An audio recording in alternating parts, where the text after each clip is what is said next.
La giustizia significa dare a ciascuno ciò che gli è dovuto. Evidentemente la giustizia può essere vista in una doppia prospettiva. La giustizia dell'uomo nei confronti di Dio, vale a dire rendere a Dio l'onore che è dovuto alla divinità, e la giustizia dell'uomo nei confronti dell'altro uomo. Noi parliamo essenzialmente di giustizia in questo secondo termine, questo rapporto di tipo orizzontale. Allora il rapporto tra la giustizia divina e la giustizia umana. La giustizia divina è o dovrebbe essere il paradigma, il modello della giustizia umana. La giustizia divina è per definizione perfetta, perché evidentemente Dio è perfetto e quindi estremamente anche giusto. Nei rapporti tra gli uomini la giustizia è un obiettivo da perseguire che non sempre si raggiunge, né sempre si raggiunge compiutamente, per i limiti che sono proprio dell'uomo, sia limiti intrinseci sia limiti esterni. Deve essere però un obiettivo che va perseguito.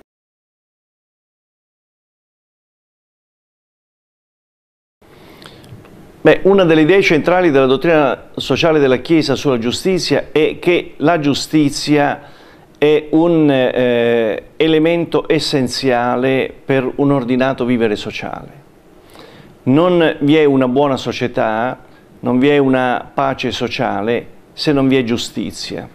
La pace, qualsiasi tipo di pace, non è l'assenza di guerra, l'assenza di conflitti, non è, diciamo, la tranquillità che nasce dal dominio del più forte nei confronti del più debole, ma è invece una situazione che si fonda appunto su rapporti giusti. La società pacificata è una società in cui regna la giustizia, viene data a ciascuno il suo e nello stesso tempo tutti crescono secondo quella prospettiva tipica della dottrina sociale della Chiesa che è il bene comune.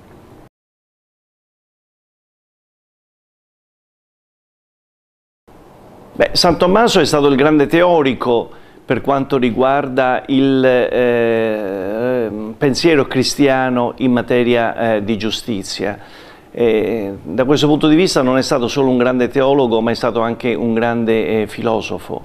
È quello che ha impiantato la dottrina della Chiesa in termini di giustizia, cioè in termini appunto di rapporti tra soggetti, tra individui, tra persone che siano rispettose della dignità e siano rispettose delle spettanze che debbano essere riconosciute a tutti. Intendiamoci, la riflessione sulla giustizia non è una riflessione che nasce soltanto dall'insegnamento cristiano, non è una riflessione che viene elaborata soltanto da grandi pensatori come San Tommaso. La riflessione della giustizia è una riflessione che accompagna l'umanità. Basterebbe pensare a tutto il pensiero filosofico classico della Grecia o anche alla riflessione giuridica romana che si basa poi appunto su un principio filosofico che è quello appunto relativo alla virtù della giustizia. Certo, l'apporto di San Tommaso è molto importante per il riferimento al diritto naturale e per il riferimento quindi alla legge positiva. La legge positiva è giusta o non giusta nella misura in cui rispecchia il paradigma che è dato dalla norma contenuta nel diritto naturale. E la riflessione di Tommaso da questo punto di vista è stata certamente fondamentale nella formazione della cultura giuridica moderna.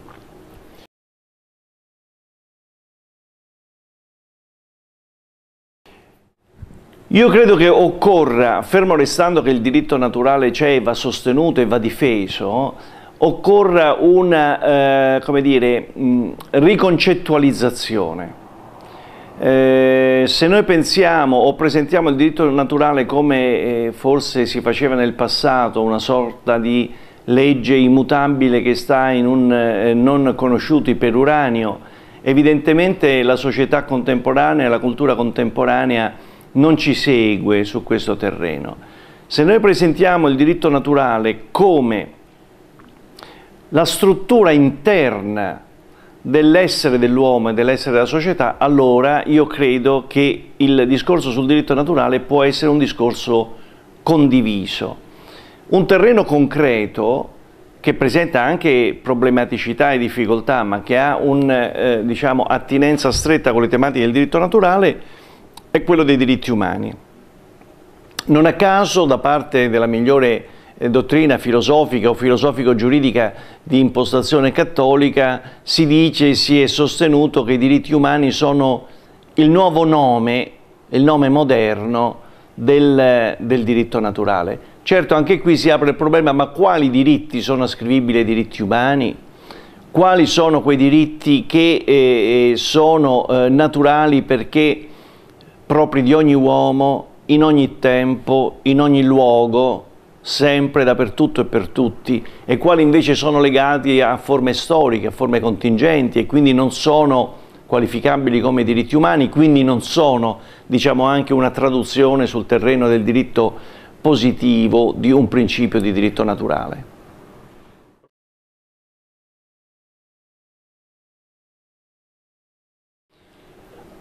E certo, perché il tema dei diritti umani oggi è insidiato da varie ragioni.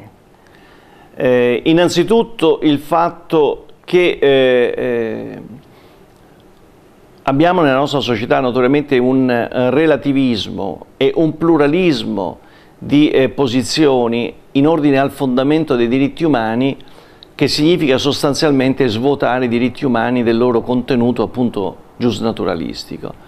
In secondo luogo perché ci sono presenze importanti all'interno della realtà globale di oggi, le quali contestano l'idea stessa dei diritti umani come frutto di una matrice culturale, religiosa, che parte dalla Bibbia, dall'ebraismo, passa attraverso la classicità del pensiero filosofico greco e del pensiero giuridico romano, per giungere alla riflessione del pensiero cristiano, e quindi vede nei diritti umani non qualche cosa di universale, quindi qualche cosa fuori della storia, qualche cosa che deve essere riconosciuto ad ogni uomo sempre e dappertutto, ma vede nei diritti umani una categoria culturalmente datata, culturalmente segnata, cioè una categoria che nasce da questa grande tradizione importante, Gerusalemme, Atene, Roma, ma che non è una categoria di carattere universale.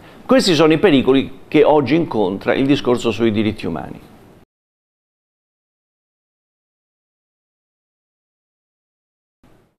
Il discorso dei principi non negoziabili è stato un discorso che ha creato molti dissensi e molte polemiche. Io qui vorrei sgomberare il campo innanzitutto con una constatazione, che ognuno, quale che sia la posizione come dire, filosofica o religiosa o ideologica di partenza, ha dei principi che per lui non sono negoziabili. Anche da parte del mondo laicista, che si è molto scagliato nei confronti del richiamo a principi non negoziabili da parte del Magistero o da parte di esponenti del mondo cattolico, anche, dicevo, da parte del mondo laicista ci sono dei principi non negoziabili. Credo per esempio che nella nostra realtà occidentale nessuno voglia negoziare il principio di eguaglianza o della non discriminazione tra uomo e donna, per esempio, o il principio della intangibilità e inviolabilità della persona umana nella sua fisicità. Cioè ci sono dei principi che costituiscono, come dire, la base sulla quale le società si sviluppano.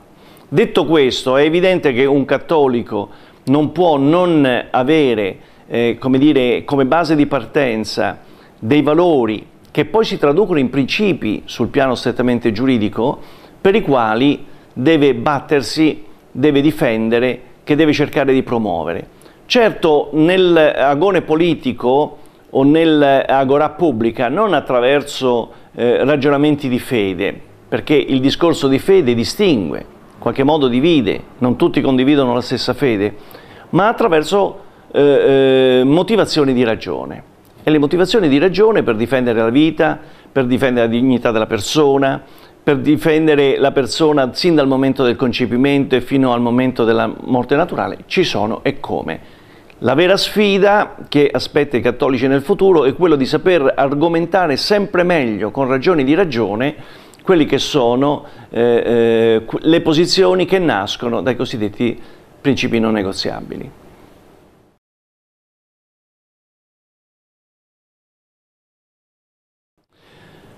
Ma nell'ordinamento canonico, dunque, premettiamo, la Chiesa è nella sua dimensione storica e umana una comunità di uomini organizzata giuridicamente. La Chiesa, che è in realtà misterica, carismatica, spirituale, si incarna poi in un popolo di Dio che cammina nella storia. E la logica stessa dell'incarnazione significa sottoporsi a quelle che sono le regole, in questo caso di carattere sociale, che disciplinano la vita di comunità organizzate, quindi di sottoporsi a una regolamentazione di carattere giuridico. Nella storia della Chiesa vi è sempre stato un ritorno di un'idea che ha tormentato alcuni, cioè quello della contrapposizione tra diritto e Vangelo, tra lo spirito di carità, il carisma e la legge e la norma. Quasi ci potesse essere una contraddizione. In realtà non è così, non è una contraddizione. Non è una contraddizione perché l'uomo vive giuridicamente, perché il principio dell'incarnazione della Chiesa in un popolo di Dio che cammina nella storia comporta la soggezione ad una regolamentazione giuridica, perché il fondatore della Chiesa ha dato dei principi e delle norme e d'altra parte il corpo sociale della Chiesa si è nel tempo regolamentato e dato delle norme. A che serve il diritto? Ecco, serve ai fini del raggiungimento della salus animarum o no? Diciamo che il diritto è, da questo punto di vista, la stampella che aiuta. È uno strumento che aiuta, che sorregge l'individuo, il fedele che si trova all'interno della comunità nei rapporti con la comunità stessa, nei rapporti con l'autorità, nei rapporti con l'istituzione. Questo comporta che il diritto canonico ha una funzione importante, comporta anche che il diritto canonico ha la sua legittimità nella misura in cui è funzionale al perseguimento di questo obiettivo che è la salus animarum. Tanto è vero che il diritto canonico che deriva dalla volontà del legislatore umano, il Papa, il Concilio, il Vescovo, il Superiore Generale di un istituto religioso e quant'altro, è un diritto che si applica fino al momento in cui non ci si accorga che possa essere, nel caso specifico, come dire, non strumentale o non favoritivo del raggiungimento di quel bene che è la salus animarum. Tutti gli istituti canonistici che conosciamo, la tolleranza, la grazia, la dispensa, dalla legge meramente ecclesiastica, non certamente quella divina, sono istituti che vengono chiamati o classificati o ricondotti alla cosiddetta elasticità del diritto canonico, ma sono istituti che rispondono a questo. Una norma ecclesiastica può andare benissimo, cioè aiuta al raggiungimento dell'obiettivo della salvezza eterna del fedele. Nel 99% dei casi potrebbe darsi che in un caso invece possa costituire un ostacolo o addirittura un'occasione di peccato, e allora in questo caso la norma non si deve applicare, perché il diritto canonico altrimenti negherebbe se stesso. Questo è un elemento estremamente interessante perché rende l'ordinamento canonico molto flessibile e rende l'ordinamento canonico da questo punto di vista molto diverso dagli ordinamenti giuridici degli Stati.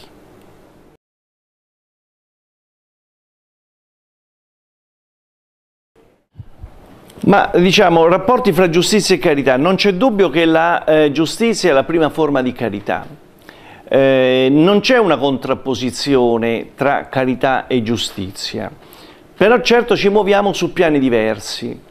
La carità presuppone la giustizia, tanto è vero che mancare di giustizia significa mancare di carità, anche di carità, ma la carità va oltre.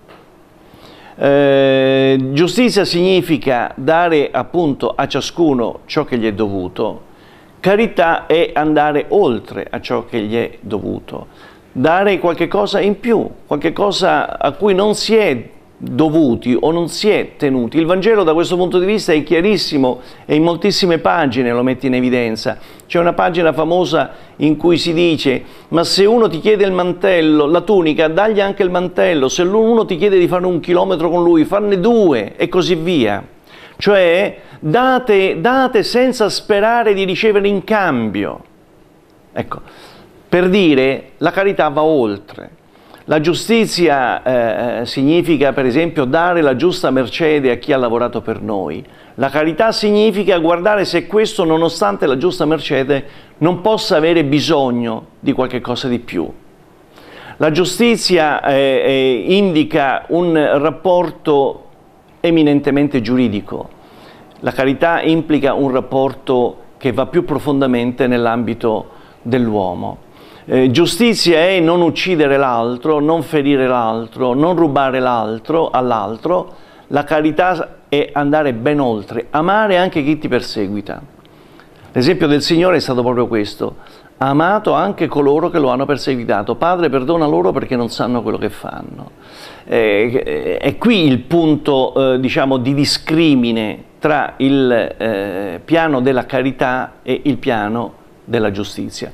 L'importante è avere presente sempre però l'idea che senza giustizia non c'è carità, che la giustizia va oltre ma comprende inevitabilmente la carità, che non si può dare per carità ciò che si deve dare per giustizia, e dare per carità senza giustizia non sarebbe carità ma sarebbe mero paternalismo.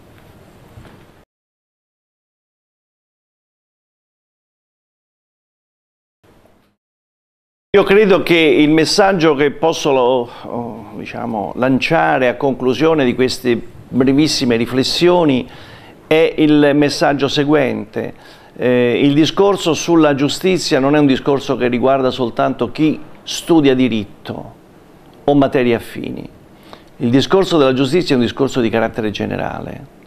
È necessario, sin da giovani, incamminarsi su un terreno di riflessione di che cosa è giusto e di che cosa presuppone la giustizia, di che cosa è giusto, di che cosa risponde invece ad esigenze e ai postulati della carità.